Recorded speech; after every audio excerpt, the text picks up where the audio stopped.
Guess who's back? Back again. It's this guy, Sammy the Man McIntyre, repping a little bit of the Danny Marino is back, baby. Because we got the Dolphins trading Jaylen Waddle to Denver. I want to touch on that trade. Justin Fields got traded. Just like last Monday when I touched on the two trades I didn't really get to touch on. I need a couple days to kind of rehash it. Today's the day. And I am back. Took a little bit of time. I know we're kind of down in football. But anything content, I got to touch on. So, this guy's back. Sammy the Man McIntyre. Moving the chains is the pod. Hope you guys are doing well. Freaky Friday. Let's rock and let's roll. So, the first trade that I got notice of, I was at work, I think it was Tuesday last week, if I'm not mistaken, was Justin Fields, former Chicago Bear, to Pittsburgh, to the Jets, now to the Chiefs. So he goes, he gets traded. I think it's a 6th-round pick. You know, not much for him. They got to eat a bunch of the money. Or it did happen Monday. Sorry, I was at work leaving, got the news, and then I talked to my dad about it. So here's my take. This is kind of a win-win for both. Listen, I like Justin Fields a lot. And I was a sucker. I fell for it when he was at Ohio State. If you all remember, he had that, got hit in the back, and then he comes back and he throws 6 touchdowns against Clemson. He was like this different breed. It was like, he had this hose of an arm, but like, was really mobile. Him and Trevor Lawrence. I mean, there were games, you know, the 19, which was Justin Fields, Trevor Lawrence, you know, Ohio State, Clemson, I mean, those were like 2 NFL teams playing on the same field. I mean, they had so many guys, Garrett Wilson, Chris Olave, you name it. And I fell for it. I got suckered in. Because I'm watching, I'm like, whoa, that's different.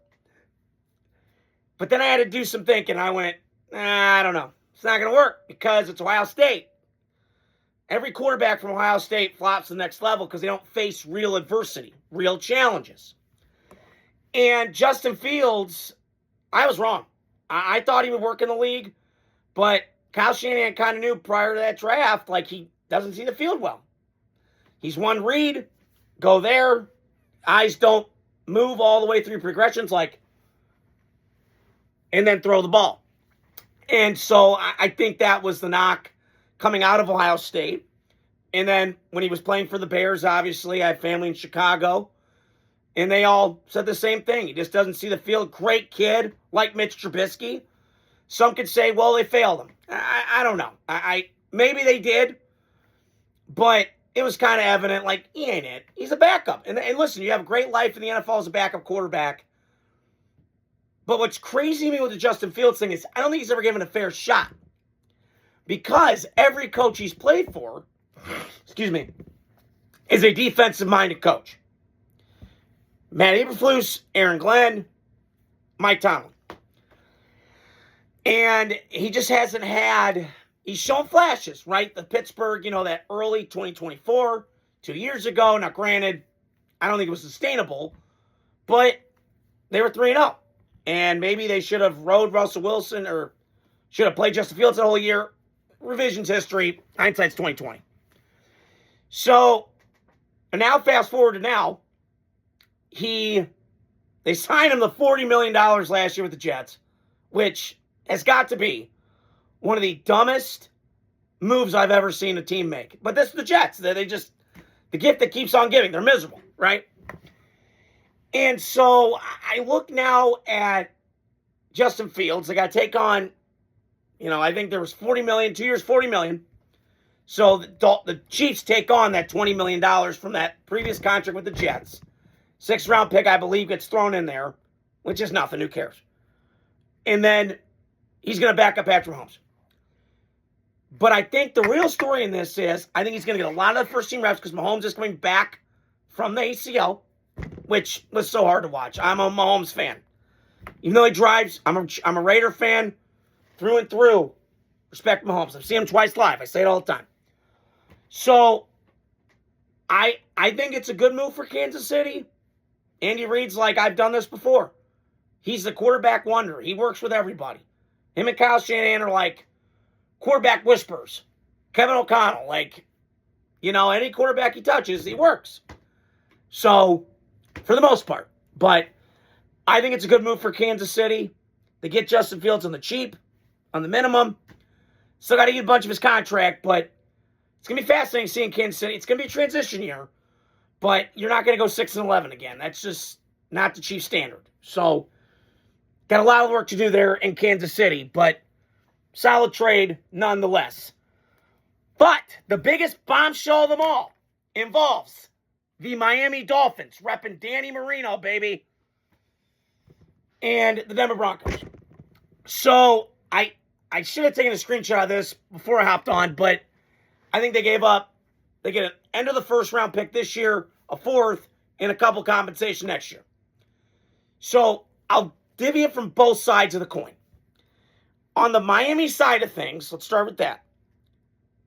This is a complete tear down in the studs operation. Okay? They've got to go smart. They've got to go. They're going to be the worst team in football this year. Now, hindsight's 2020. I said that last year with the Saints, and they kind of went 4-1 down the stretch and played pretty well. And they got some momentum going into this year. So, I'm looking at Miami. I saw a stat that just blew my mind the other day. I told my dad this. They have $175 million in dead money from, the Tua contracts eating them alive, Jaylen Waddle, Bradley Chubb's, I think, at $13 million. It's a big list. Now, I only took, the first 7 that Minkah Fitzpatrick's one of them that really ate at it, right? Tua's was like $50 million plus. That contract was so stupid. Chris Greer, talk about a guy, the FOP, force fetal popularity crowd. Holy crap. That guy got just hall pass after hall pass like nobody's business. And he got fired, and deservedly so. I hate people losing their jobs, but I kind of saw that coming a mile away. And I think with the Dolphins, I'm seeing them do now is this is going to be a redo. They're going to draft. They're going to develop. They learned it from Green Bay, which has been doing this for 30 years, since the mid-90s. They know what they're doing. Now, you got to take that down to Miami. It's going to be a challenge because Miami, it's a distracted market. It's lots of shit to do. It's a port city, like New Orleans, right? Atlanta. You get distracted. Excuse me. So, I do think Miami's going to suffer for a year or a couple. But them getting Malik Willis was smart. They had to do it. Anything better than Tua, for most Dolphin fans I know, Tim Brooks, my buddy Al, name a few. It's good. I think Miami's they had to make that move. And, I'll get at the Denver side. A little risky for me. And I like Jaylen Waddle a lot. I loved him at Alabama. But I was thinking about this today on my break at work. He's a little bit more Robin than Batman. And, he's never been like the main guy in an offense. You look at Alabama, right, when he was there. Well, he had Devontae Smith, and he had Jerry Jeudy, right? And then Jerry Jeudy went to the pros, and then Devontae Smith was there along with Waddle. So he's never really, and then gets drafted, obviously, by Miami, and 6th overall, which at the time, a little crazy, but there's a reason Chris Greer's no longer there. And he had Tyreek Hill as his running buddy. So I'm excited to see what Jaylen Waddle's going to bring to Denver because he's going to be the main guy in that offense. And he brings a really good skill set. But I think Miami's going to suffer for a long time. And they got to really take a deep, hard look in the mirror and go, what did we do? Whoa. It's going to be a long road for the Dolphins. And moving forward, you're going to lose 4 games already. You're going to lose twice to Buffalo, and you're going to lose twice to New England. Maybe you win one of those, my hunch, but highly unlikely. But it's going to be a long couple years in South Beach. And, try and do well next year, but I mean, if I'm breaking down what team I want to go to, if I'm Arch or I'm one of these guys, you're kind of like, yikes, which one do I want? Do I want the Jets? Yikes. Buzz, your girlfriend, woof. Or do you want the Cardinals? Ugh. So you just got a lot of uncertain parts with Miami, but I do like the direction they're going, rebuilding the studs. Okay, so now that was Miami side of things. We'll touch on the dirty Denver donkey side of things, the Broncos. This was risky to me for a guy that is from Houston. Sorry, I'm fixing my hair here. Trying to look good here. From Houston, went to Alabama, played Miami. So warm weather guy. And now he's going to a place that gets cold, right? It's Denver. It's high altitude. You know, I've seen this movie with Jerry Jeudy. Now, Jaylen Waddle is, I wouldn't say the talent of Jerry Jeudy, because they both were high, 5-star guys coming out of high school. But the maturity of Jaylen Waddle, I don't have to question. Because I had to question that with Jerry Jeudy a lot. Like, it was high maintenance. It was like, Jesus Christ, All right, dude. Let's get the show on the road here. So, Denver giving this up, it's a lot for a guy that I just mentioned as like a Robin, not a Batman. So you got to take that into account. You gave up an end of the first round pick, which, I know people are saying, well, Denver's the favorite. I mean, yeah, Denver when I look at them, they're getting Bo Nix back, who, I got to be honest, better than I thought. I'm like Derek Solomon out here. I thought the same thing. I was like, Bo Nix, yikes.